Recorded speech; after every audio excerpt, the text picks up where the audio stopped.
నమస్కారం. Hare Krishna. First world map ని కనిపెట్టింది ఎవరో తెలుసా? స్కూల్లో చెప్పే ప్రకారం అనెక్స్మాండర్ అని చెప్తారు, కానీ అది నిజం కాదు. ప్రపంచంలో మొదటి మ్యాప్ ని కనిపెట్టింది మన భారతీయ సంత అయిన రామానుజాచార్యుల వారు. మహాభారతంలో మహర్షి వేదవ్యాసుల వారు సంజయుడికి దివ్య దృష్టిని ఇచ్చారు. ధృతరాష్ట్రుడు యుద్ధం గురించి అడగక ముందు భూమి ఆకాశం నుంచి ఎలా కనిపిస్తుందో తెలుసుకోవాలని కోరాడు.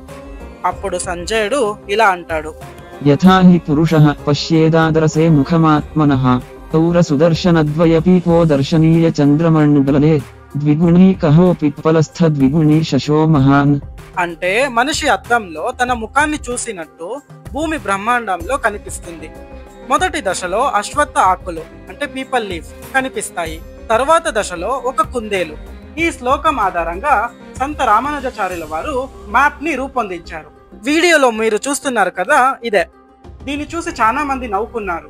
అనేక సంవత్సరాల తరువాత ఈ చిత్రం తలకిందులుగా తిప్పగానే నిజం బయటపడింది.